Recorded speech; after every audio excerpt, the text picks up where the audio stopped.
최근 코로나 변이 바이러스인 오미크론으로 인해 전 세계가 긴장 가운데 있습니다. 제가 살고 있는 호주도 풀렸던 해외여행을 다시 제한하며 오미크론의 유입을 최대한 억제하며 대책을 마련하고 있어요.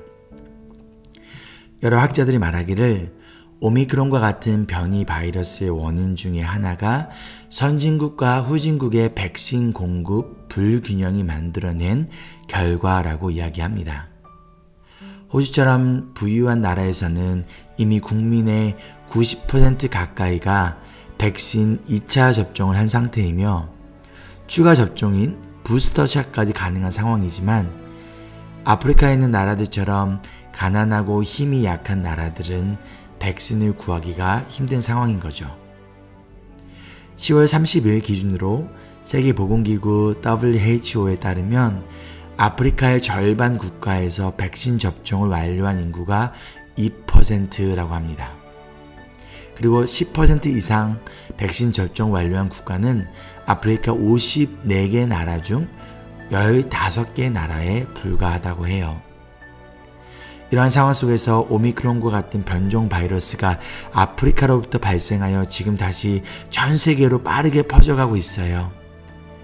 마찬가지로 데이터 바이러스가 백신 접종률이 낮은 인도에서 시작된 것처럼 만약 후진국에서의 백신 접종률이 높아지지 않는다면 계속 또 다른 변이 바이러스가 생겨날 수밖에 없습니다.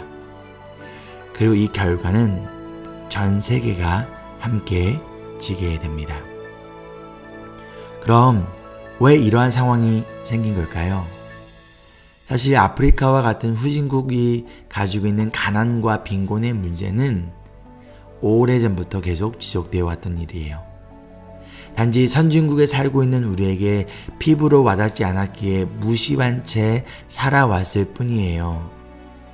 만약 후진국에서 코로나 변이가 발생하지 않았다면 또는 그것이 선진국에 살고 있는 우리에게 큰 영향이 없었다면 우리는 계속 무관심한 채 우리 자신만을 생각하며 어떻게 더 잘 먹고 편안하게 살 것인가에 집중하며 살아갈 거예요. 좀 더 솔직히 말하자면 여전히 그렇게 살아가고 있습니다. 우리의 시선을 해외가 아닌 우리가 살고 있는 도시로 돌려봐도 마찬가지예요. 지난 7년간 홈리스들을 돕는 사역을 하고 있지만 홈리스들의 숫자는 줄어들지 않았어요. 오히려 더 늘어나고 있습니다. 그럼 이렇게 가난하고 소외된 사람들 돕는 역할은 누구의 역할인가요? 정부의 역할인가요? 혹시 교회와 크리스천들의 역할과 책임은 없는 걸까요? 이사야 58장에 하나님께서 진정한 금식이란 무엇인지 알려주시며 이렇게 말씀하세요. 6절부터 7절입니다. 내가 기뻐하는 금식은 부당한 결박을 풀어주는 것, 멍에의 줄을 끌어주는 것, 압제받는 사람을 놓아주는 것, 모든 멍에를 꺾어버리는 것, 바로 이런 것들이 아니냐. 또한 굶주린 사람에게 너의 먹거리를 나누어 주는 것, 떠도는 불쌍한 사람을 집에 맞아들이는 것이 아니겠느냐. 헐벗은 사람을 보았을 때 그에게 옷을 입혀주는 것, 너의 권력을 피하여 숨지 않는 것이 아니겠느냐.